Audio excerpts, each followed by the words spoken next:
Hello, hi, मैं doctor Rishika Mutha, child eye care and squint clinic Indore से। आज हम डिस्कस करने वाले हैं about double vision. Double vision क्या होता है? डबल विजन की मतलब कि आपको एक चीज़ दो दो दिखने लग जाना। डबल विजन कई बार एडल्टहुड में भी आ सकता है और कई बार रेयरली बच्चों में भी आता है। डबल विजन के अलग अलग, अगर कोई भी पेशेंट हमारे पास डबल विजन का आ रहा है तो सबसे पहला हमारा क्वेश्चन यही रहेगा कि आपको डबल विजन एकदम से आया कि धीरे धीरे आया, ये दिन के हर समय पे रहता है कि कभी आता है कभी जाता है, और इसमें कोई पोजीशनल वेरिएशन है कि लेट के या बैठ के ये डबल विजन कुछ बेटर होता है या कुछ और इसमें वेरिएशन आपको लगता है। कई बार इसमें, और उसके बाद हम फिर पेशेंट की पहले विजन चेक करेंगे और सबसे इम्पॉर्टेंट उसका स्क्विंट, उसकी ऑक्यूलर मूवमेंट्स चेक करना है कि उसकी स्क्विंट जो आईज है पूरी बाहर की तरफ, अंदर की तरफ, ऊपर और नीचे सब मूव कर रही हैं कि नहीं कर रही हैं। डबल विजन हॉरिजॉन्टल हो सकता है, मतलब साथ साथ में दो चीज़ें दिखना। डबल विजन वर्टिकल हो सकता है, ऊपर नीचे दो चीज़ें दिखना।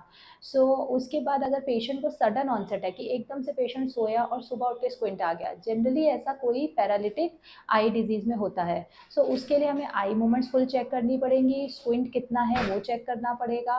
एंड देन उसके बाद कई केसेस में इसके बाद हम डिप्लोपिया चार्टिंग करेंगे। डिप्लोपिया चार्टिंग मतलब कि हम इसमें रिकॉर्ड करते हैं कि जो आपको डबल विजन दिख रहा है वो राइट साइड पे ज़्यादा दिख रहा है, लेफ्ट साइड पे दिख रहा है, ऊपर दिख रहा है, नीचे दिख रहा है।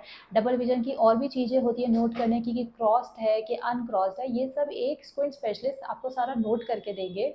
एंड देन इसमें फिर ये वर्कअप होने के बाद हम पर्दा देखेंगे कि कोई पर्दे में दिक्कत तो नहीं है, चश्मे का नंबर देखेंगे। बाइनोक्यूलर मतलब दो आंखों से खुले डबल विजन देखने में कई बार पेशेंट मायसीनिया ग्रेविस वाले, सिस्टमिक डिजीजेस, थायराइड वाले पेशेंट, उन सबको भी ऐसी कंप्लेंट्स होती हैं। हमें ये रूल आउट करना रहेगा। जनरली बच्चे कई बार आते हैं सिक्स नर्व पैल्सी के साथ या थर्ड नर्व के साथ, तो उनको इनमें भी डबल विजन हो सकता है।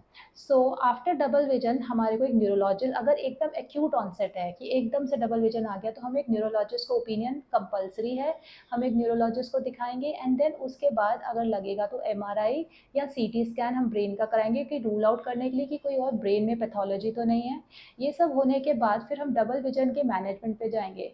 इनिशियली हम डबल विजन के लिए पहले ग्लासेस करेक्शन देंगे, क्योंकि कई बार अगर रेयरली, वेरी रेयरली केसेस में मोनोक्यूलर डबल विजन, जैसे कोई आपके इल फिटिंग लेंस है, बच्चे का सिलेंड्रिकल पावर ढंग से नहीं दिया हुआ है, उन केसेस में होते हैं। हम ट्रीटमेंट में पेशेंट को पहले ग्लासेस देंगे एंड ग्लासेस की पावर चेक करने के बाद हमें लगेगा तो कई बार उनको पैचिंग देनी पड़ती है एक आई में, ताकि वो अपने रोज के काम अच्छे से कर सकें, गिर ना जाएं।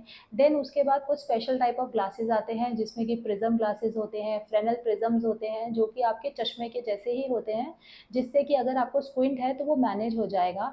कई बार थायराइड के केसेस में हमारे को एंडोक्राइनोलॉजिस्ट से ओपिनियन लेना पड़ता है, उनकी मेडिकेशंस चेंज करनी पड़ती हैं, या अगर कोई न्यूरोलॉजिकल इशू है तो फिर हमें उसका न्यूरोलॉजिस्ट से ट्रीटमेंट लेना पड़ेगा। उसके बाद अगर 6 मंथ्स के बाद भी after your neurological opinion and सब क्लियरेंस के बाद भी डबल विजन रहता है, हमें कई बार उसमें सर्जरी लगती है to correct the double vision. Because double vision के साथ पेशेंट अपने रोज के काम, ड्राइविंग है, बच्चा पढ़ाई है या टीवी देखना है या कोई भी डेली वर्क है, हम डबल विजन के साथ उतना एफिशिएंटली नहीं कर सकते हैं एंड एक्सीडेंट के रिस्क बढ़ जाते हैं। अगर आपको डबल विजन एकदम से आया है या थोड़े टाइम से भी है, तो डेफिनेटली एक स्क्विंट स्पेशलिस्ट से उसका चेकअप कराएं, उसका फुल ट्रीटमेंट कराएं, क्योंकि कई बार वो कोई हिडन चीज़ का एक साइन हो सकता है डबल विजन। Thank you.